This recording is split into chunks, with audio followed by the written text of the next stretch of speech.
Okay, so sagutan natin yung quiz 2. So, first problem.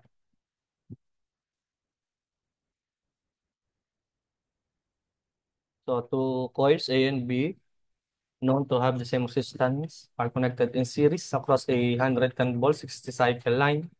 The current power delivered by this source are respectively 4.1 amperes and 300 watts. If the voltage across coil A is twice that across coil B, so calculate the inductance of the coil B. Okay, so dalawang coil A and B connected in series. So for coil A, then this is for coil B.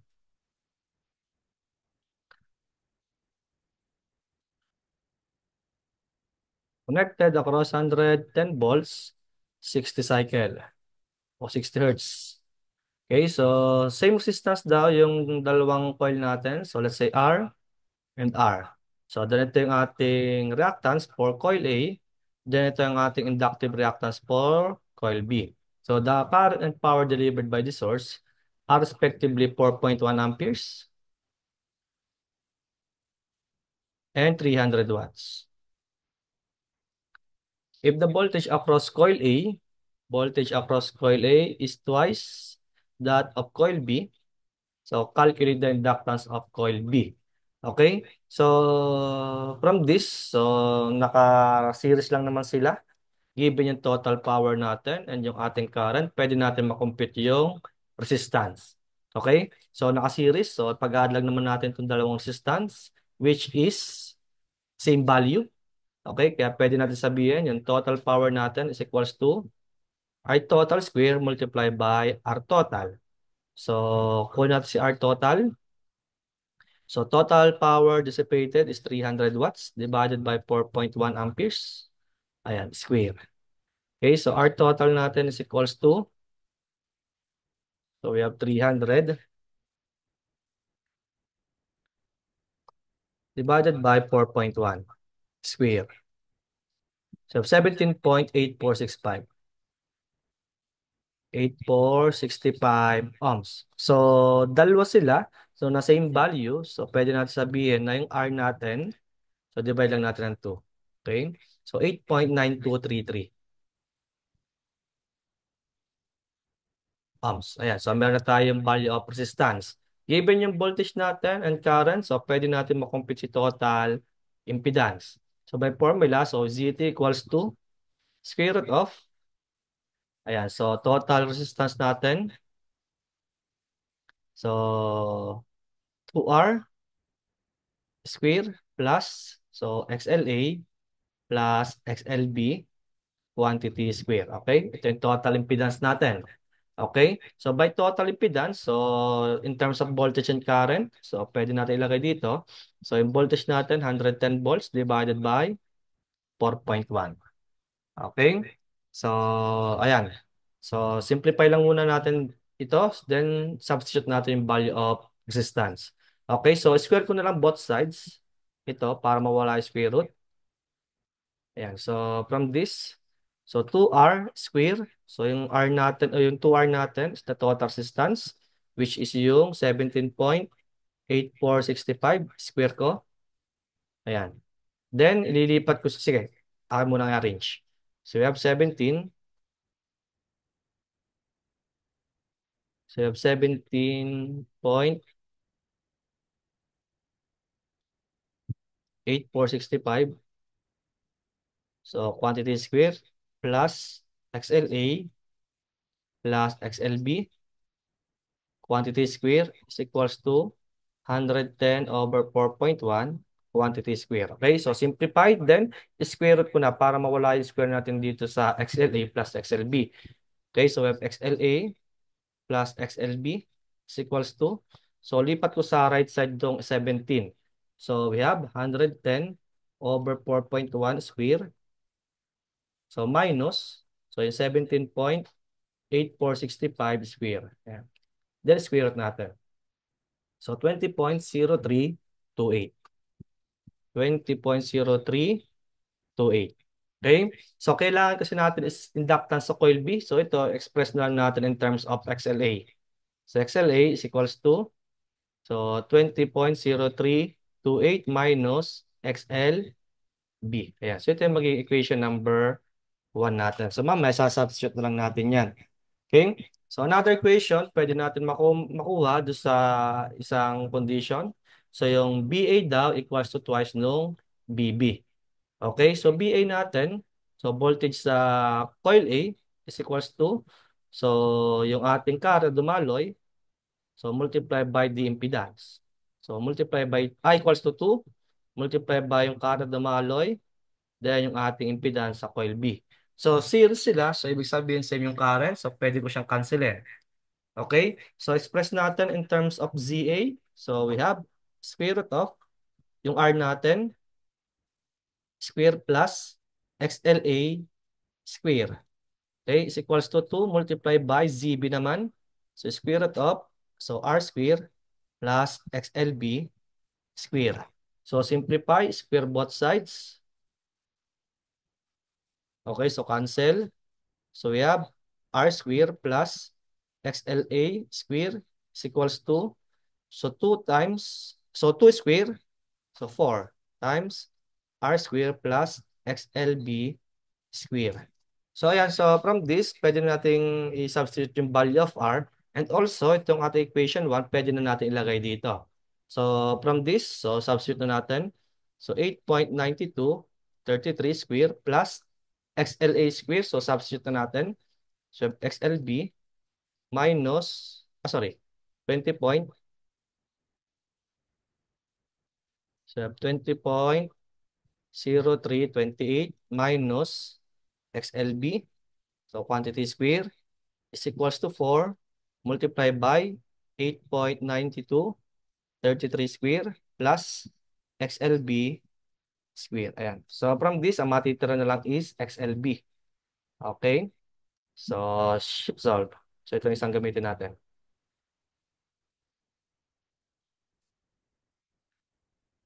So 8.9233 square plus, so 20.0328 minus XLB square is equals to 4 multiplied by 8.9233 square. So plus XLB square. Then shift solve. So 3.259. 259 ohms. So may XLB na tayo, so pwede natin makompute si L. So by formula, XL over 2 pi F. So 3.259 divided by 2 pi multiplied by the frequency of 60 Hz. So L natin dito will be equal to, so answer divided by, so 2 pi multiplied by 60. So in terms of millihenry, so 8.6448. 8.6448 millihenry. So ito yung magiging final answer natin. Okay? So next. So two impedances, A and B, are connected in parallel across 120 volts AC supply. So meron tayong dalawang impedance connected in parallel across 120 volts. Okay, so let's say ito si ZA, si ZB. Okay, so the total current and the current in each impedance is adjusted to 20 amperes. So may total current tayo na 20 amperes. Also, yung current dumaloy sa bawat impedance is 20 amperes. Okay, so the power drawn by A o by impedance A is twice nung sa impedance B. Okay, so determine the power factor of A. Okay, so kapag ganito yung given, so yung total impedance, total current natin na dumaloy sa circuit is equals to the current flowing through the branch na nakaparallel. Okay, so in terms of ano kasi DC, hindi pwedeng ganito situation kasi total natin is 20, then may nakaparallel tayong dalawang 20. So dapat yung total current natin is 40. Okay? So kapag sa AC circuit, so magkakaroon ng dis, ah, phase difference itong dalawang ating current. So yung formula gagamitin natin is I total square is equals to yung caret na dumalay sa A plus yung caret na dumalay sa B plus 2IA IB cosine theta A minus theta B. Okay, so ito po yung gagamitin natin kapag ganito yung condition. Yung total current natin is the current also flowing through the parallel circuit. Okay? So, ayan. So, from this, pwede natin makompute si theta A and theta B. So, substitute na lang natin. So, we have 20 square is equals to 20 square plus 20 square plus 2 times 20 times 20 cosine theta A minus theta B. Okay, so simplify para makompute natin si cosine theta A minus theta B. Okay, so we have 20 square minus, so lipat ka sa left side, so 20 square also minus 20 square. Then answer, divide natin doon sa 2 times 20 times 20. Yeah, so we have negative 1 half. Okay, so simplify natin para maging equation na lang natin si theta A minus theta B.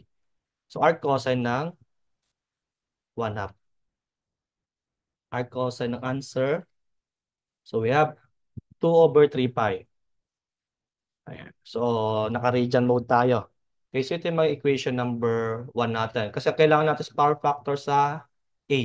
So lagay ko lang dito. So theta B is equals to um, theta A minus 2/3 pi. Ayan. So nilipat ko na lang. So next equation na pwede nating pag-unan is itong isang condition. The power drawn by coil A is double nung sa B. Okay? So by formula, nakaparallel naman sila, then may current din na given. So pwede natin gamitin na formula is yung BI cosine theta o BI power factor.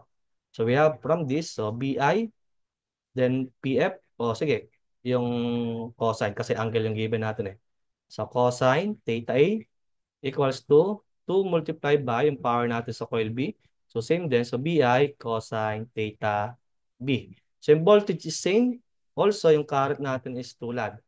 Okay? Kaya from this, ito yung magiging equation natin. So we have cosine theta A is equals to 2 cosine theta B. Okay? So, meron naman tayong another equation dito. So, pwede natin isalpak dito sa pangalawang equation. So, from this, so cosine theta A is equals to 2 cosine theta B. So, yung theta B natin is theta A minus 2/3 pi. So, try natin ng shift solve. Okay? So, dapat naka-radian mode tayo. So, cosine theta A is equals to cosine theta A minus 2/3 o 2 pi over 3. So, shift solve. So we have 3.9987. 87. Okay, so para makompute si power factor, so we have uh, cosine ng theta A. Okay? So cosine ng 3.9987. Ayan. Cosine answer. Okay, so but negative? So nakalagay dyan, negative 0.654. Okay, so bakit negative siya? Okay? So, try natin yung kabila. Kasi possible to, iba lang yung direction. So, dito, 2/3 pi. So, ano ba yung 2/3 pi? So, for sure dun yung nagkaiba eh. So, 2/3 pi. So, 2 times ano? 180. So, 360 divided by 3.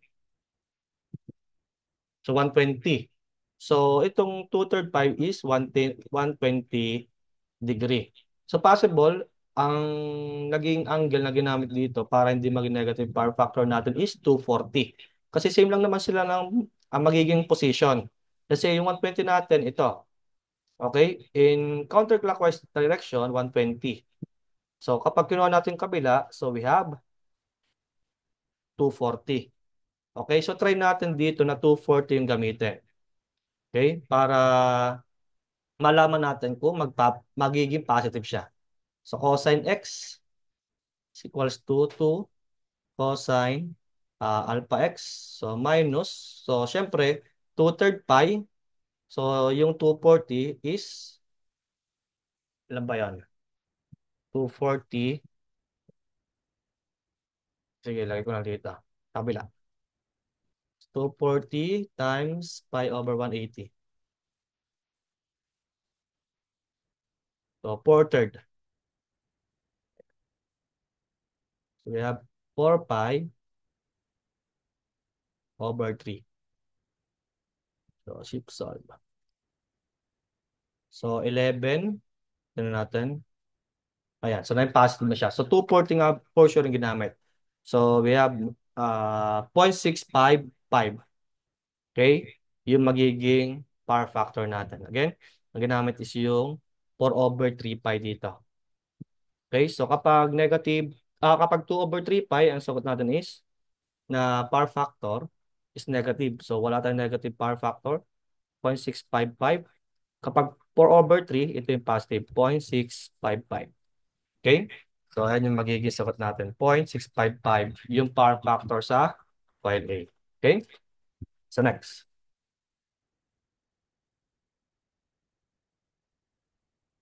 So, ayan. So, an impedance coil has a resistance and inductance of 20 ohms and 0.05 Henry respectively. So, what value of DC voltage can be applied to the coil in order that it will take the same power from 220 volts 60 hertz mains? Okay? Okay? So, may resistance na 20 ohms, their inductance na 0.05 Henry. So, kunin agad natin yung XL niya. We have 2 pi.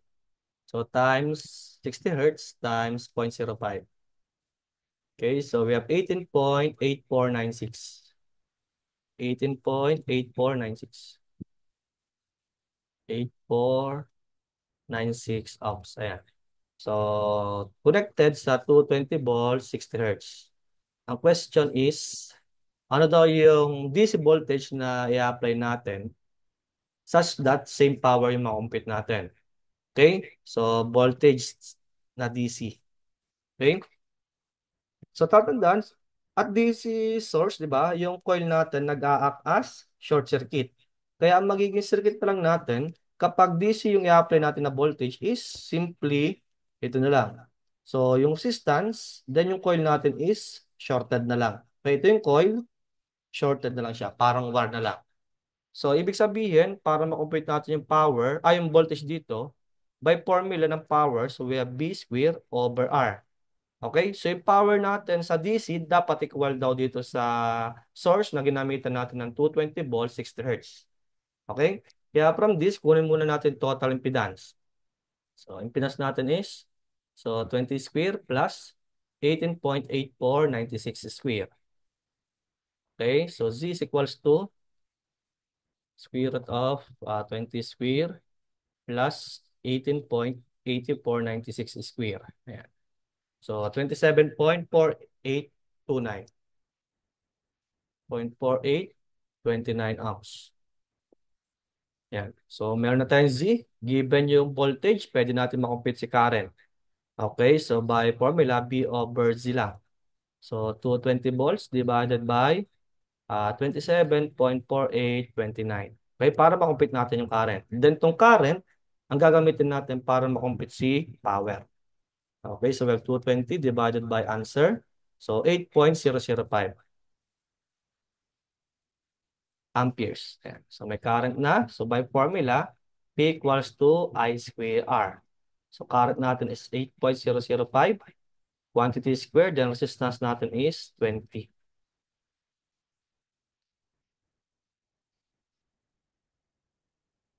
We have 8.005 square times 20. So, 1281.6005. 281.6005 watts. Okay, ito yung power na gagamitin natin dito. Okay, kasi same lang daw sila.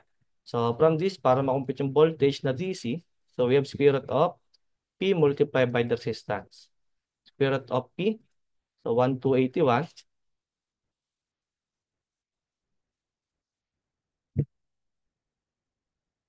Okay, 0.6005. So, multiplied by 20. Okay, voltage sa DC source equals to answer times 20. So we have 160.1 volts. Okay, so ito yung magiging final answer natin. Okay, so next. So a coil with a resistance of 15 ohms is connected in series with the capacitor. Okay, so ilagay muna natin drawing. 15, then connected daw sa capacitor. So may exit tayo dyan. So at 60 Hertz, okay, so the impedance daw is 15 plus J 11.27. Then at 30 Hertz, yung impedance natin is 15 minus J 7.24. Okay, so calculate the inductance of the coil. Okay, so dito, actually pwede nating compare na lang. Okay, itong dalawa. Okay, kasi ito, pinapako sa atin is the inductance. Okay, sorry, coil. Nawala yung aking coil dito. Ayan. So dito may XL. Ayan. So ibig sabihin, at 60 Hz, pwede kong sabihin na yung total inductance ko, sorry, yung aking total reactance is XL minus XC. Okay, magnitude lang ang ating ilalagay. Negative siya kasi negative J operator ang capacitance. So yung ating capacitive reactance. Okay, so we have 11.27 is equals to XL. Pero dapat in terms of inductance yung ating ilalagay.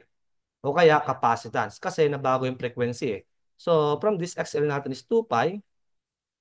So times 60 multiplied by L. Ba?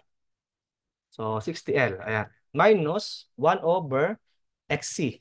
So we have 1 over 2 pi times 60 multiplied by the capacitance. Okay? So dito equation 1 natin siya. So dito tayo at 30 Hertz. So Z total natin nakalagay. So negative J 7.24. So we have negative 7.24.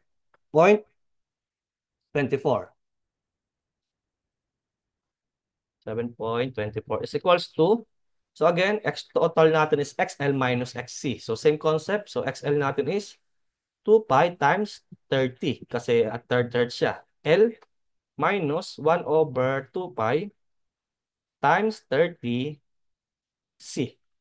Okay? So, ayan. So, ito yung magiging equation natin. So, pwede tayong mag-substitute. Ang kailangan kasi natin is the inductance. So, paano ba natin to ilalagay? So, pwede naman natin gawin. Ito munang L. Ang isa-substitute dito. Okay? So, we have L. So, simplify ko lang. So, we have 11.27. So, lipat ko to. So, plus 1 over 2 pi times 60 C all over 2 pi times 60. Ayan. So, substitute ko dito sa equation natin dito. Let's say equation 1. Ito equation 2 ko. So, substitute dito. Negative 7.24 is equals to 2 pi times 30 multiplied by L. So, substitute.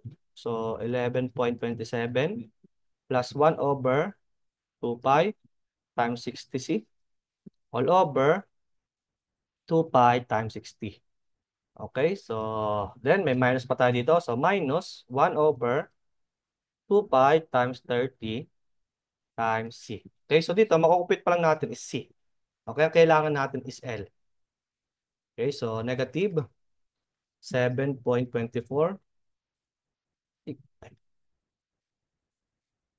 equals to 2 pi times 30. So, multiply by, so 11.27 plus 1 over, so 2 pi times 60, so 120 pi C. Okay, all over 125.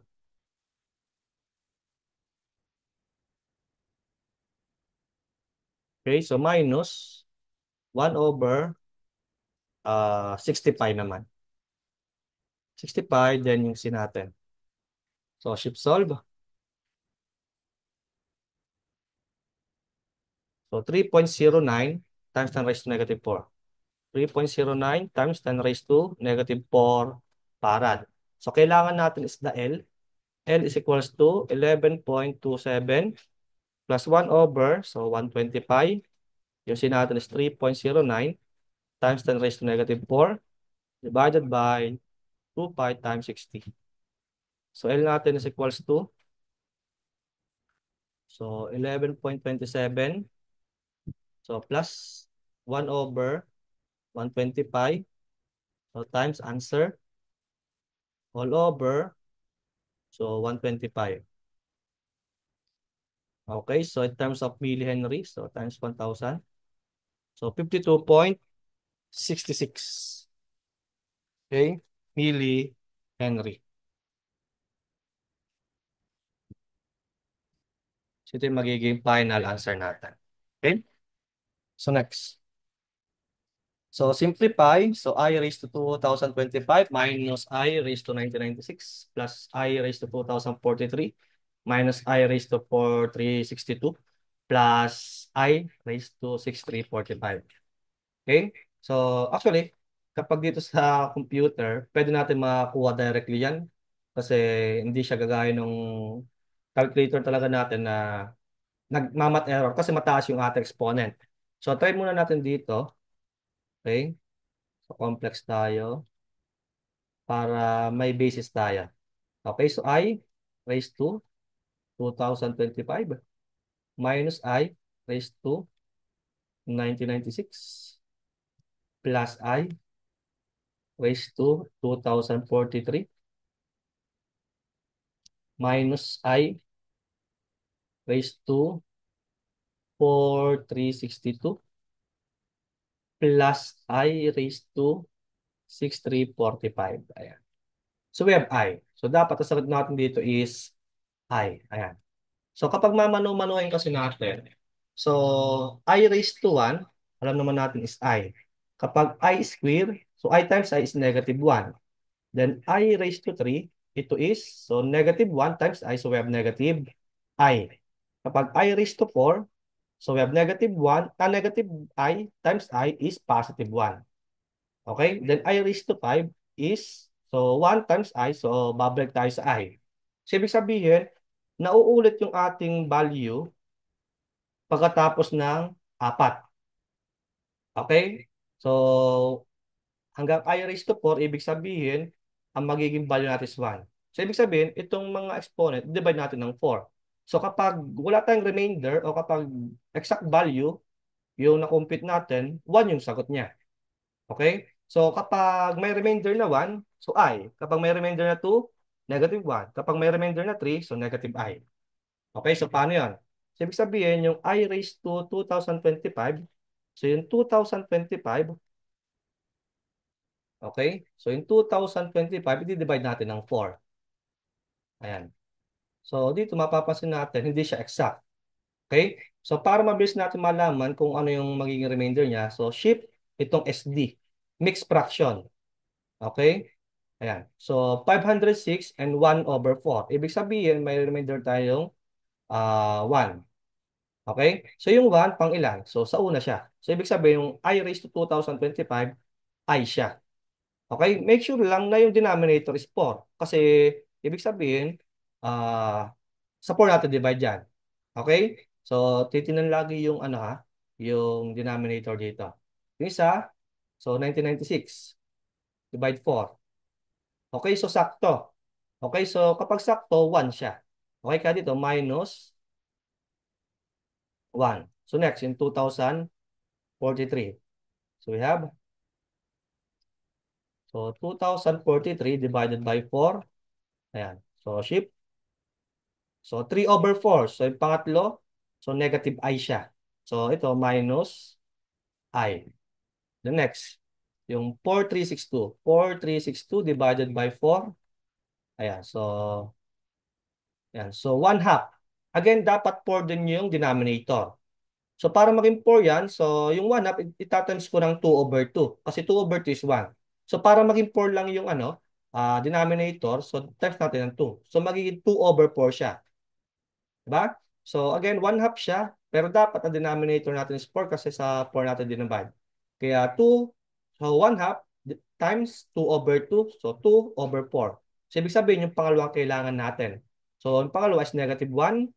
So, times negative, so magiging positive 1. Okay? Then yung last, so 6345 divided by 4. So shift. kay 1/4. So, I yun. Okay? So, again, yung denominator naman is 4, kaya no need nang i-multiply. Okay? So, plus I. Okay? So, from this, -1, saka +1, cancel. I, saka -I, cancel. Matitira is I. Okay? Kaya sagot natin dito is I lang. Okay? So, ayan. So, yung technique. Next. So, simplify z equals to e raised to 2j plus ln 1 plus j. Okay? Express your answer into polar form. Okay? So, simplify muna natin to. So, z equals to e raised to, pwede kong ilagay sa exponent tong 2j o kaya j2. So, e raised to ln 1 plus j raised to, so j2 na lang ilagay ko. Ayan. So, from this, simplify na natin to. So, z natin is 1 plus j raised to j2. Okay, so kapag calcu yung gagamitin natin, hindi natin siya pwedeng i-direct. So, kailangan natin gamitan naman ng mano. So, ln natin both sides. So, we have ln z equals to, so baba ko yung j2. ln, so itong 1 plus j, gawin natin na exponential form. Okay, so yung 1 plus j kasi is equals to square root of 2 at an angle of 45. Okay, so kapag ginawa natin exponential form yan, so yung magnitude, e raised to j, dapat naka-radian form yung 45. So ito is pi over 4. Kaya ito is ln square root of 2 e raised to j pi over 4. Okay? So from this, pwede na tayo mag-simplify dito. So you have j2 ln, pwede natin paghiwalayin to. So by properties of natural logarithm. So ln square root of 2, kapag multiply yan, so ito plus. Okay? So plus ln e raised to j pi over 4. Okay? So, yan. So, from this, ito, simplify na natin. Okay? So, we have j2, ln square root of 2. So, plus ito, ln e. So, cancel na siya. So, matitira. So, multiply na natin itong nasa labas. So, j2 multiply by j times pi over 4. Ayan. So, from this, so, simplify natin itong isa. So, j2 multiply by ln square root of 2. Okay, so degree. So 0.6931. So we have j 0.6931. Then itong kabila. So j times j is -1. So we have negative pi over 2. So anong value ng pi over 2 natin? So pi divided by 2. So we have 1.5708. 1.5708. Ayan. So ito naka-ln z pa. Okay? So taking the exponential function of both sides. So we have z is equals to e raised to j 0.6931 kasi ito minus. So alam naman natin sa properties ng exponential function, kapag negative yan, pwede natin i-multiply ng e raised to negative 1.5708. Okay? So pinaghiwalay lang natin yung real part sa imaginary. Okay? Ito mapapansin natin exponential function. So pwede natin siyang ilagay sa polar form. Okay, so yung ating magnitude is 1. So ito, 1 at an angle of, yung ating 0.6931, gagawin lang natin na degree. Okay, so 0.6931 kasi naka-radian siya. So times 180 over 5. Okay, para maging degree. 39.7117. So 1 at an angle of 39.7117. Minus itong kabila. So kunin lang natin yung expression niya. So E raised to negative 1.5708. Okay, so 0.2079. So minus 0.2079. Ayan. So from this, pwede natin masimplify yung value of z. So we have 1 at an angle of 39.7117. So minus 0.2079. In terms of polar form, dapat nakalag-degree na tayo. So 0.8505 at an angle of 48.697. 48.697. Yan. So, ito yung magiging final answer natin. Okay? So, next. So, a coil has a resistance of 6 ohms and an inductance of 0.02 Henry.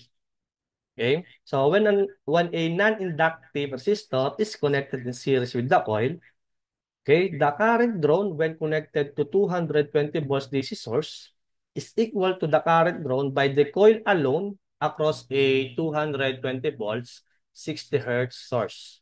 Determine the resistance of the non-inductive resistor. Okay? So, yan.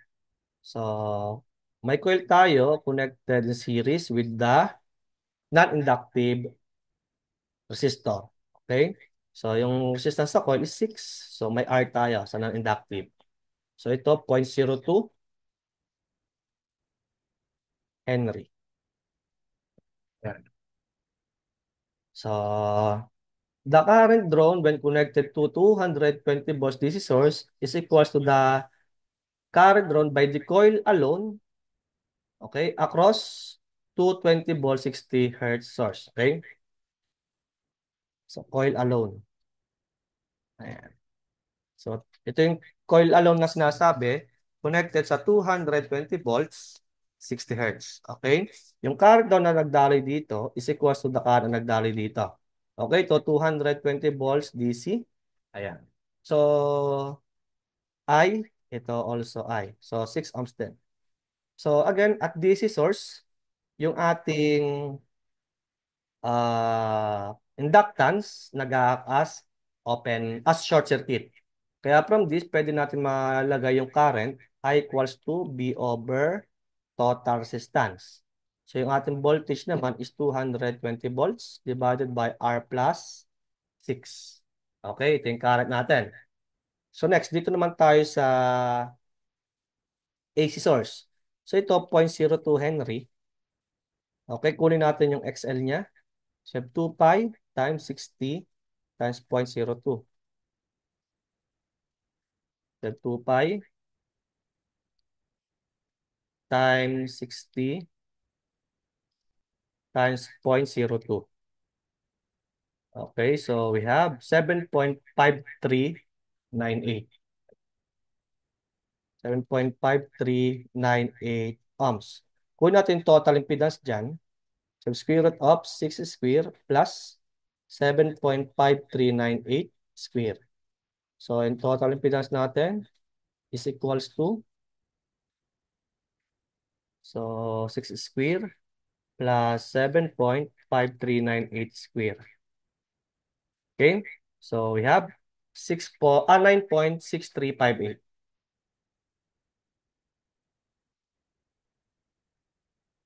Yeah. 9.6358 ohms. Okay, so from that, we can calculate for the current na. Okay, so I is equals to voltage divided by the impedance. Okay, so yung current natin dito is equals to voltage 220 volts divided by 9.6358. Okay, so yung current natin will be equal to 220 divided by 9.6358. So 22.8315. 22.8315 amperes. So substitute natin dito kasi same sila ng current equals to 22.8315. Okay, so from this we can calculate for the resistance. Okay, so we have 220 divided by answer, so minus 6. Ayan. So we have 3.6358 ohms. Okay, so ito yung magiging final answer natin. Okay, so yeah. Next. Okay, so a resistor and a capacitor are connected in series across 250 volt supply. Resistor and capacitor. Okay, connected across 250 volts. Ayan. When the supply frequency is 50 hertz, yung current daw natin is 5 amperes. Pero kapag yung ating frequency is 60 hertz, Yung ating current is 5.8 amperes. So, find the value of the capacitance. Okay? So, 250 volts. So, may given bar resistance. So, wala. Okay? So, simplify na lang natin. So, pwede naman natin makompute agad yung impedance. So, at 50 Hertz, yung impedance natin will be, so 250 divided by 5. So, we have 50 ohms. Okay? So, impedance natin, so 50 square is equals to, let's say dito may R tayo, then meron tayo ditong C. Okay? So, isasubstitute na rin natin yung C kasi mababa yung frequency eh. So, we have square root of R square plus X natin dito is 1 over 2 pi, frequency is 50 Hertz, multiply by C, quantity square. Okay? Para ito yung, ba't may square pa to? So, wala na to. Ayan. So, ito yung magiging equation 1 natin. So, same concept na gagamitin natin dito. Same naman yung supply. So, we have 250. So, divided by 5.8. Okay? So, ito yung ating impedance. Okay? So, square ko na din is equals to, same pa din naman resistance, square, plus, so 1 over 2 pi times 60 hertz na siya, C quantity square. Okay, so from this, pwede na tayo mag-substitute. Lipat ko lang sa kabila. So R square ko dito is 50 square minus, so 1 over, so 100 pi C quantity square. So substitute ko lang dito. So we have 250 over 5.8. So quantity square equals to, substitute yung R square. So 50 square minus 1 over 100 pi C quantity square, then plus 1 over 2 pi times 60C quantity square. So from this, mapapansin nyo, sinala yung unknown natin. So C is equals to, so try natin na shift solve na lang. So we have 250 over, so 5.8. So quantity square is equals to 50 square minus, so 1 over 100 pi C quantity square. So plus 1 over, so 2 pi times 60, so 120 pi siya. So 120 pi C quantity square. Okay, so shift solve. Ayan. So ma-operate natin is yung C. Okay, so we have 6.94 times 10 raised to negative 5. So in terms of micro, so 69.438. Okay, so we have 69.438 microfarad. Okay, so ito yung magiging final answer natin. Okay?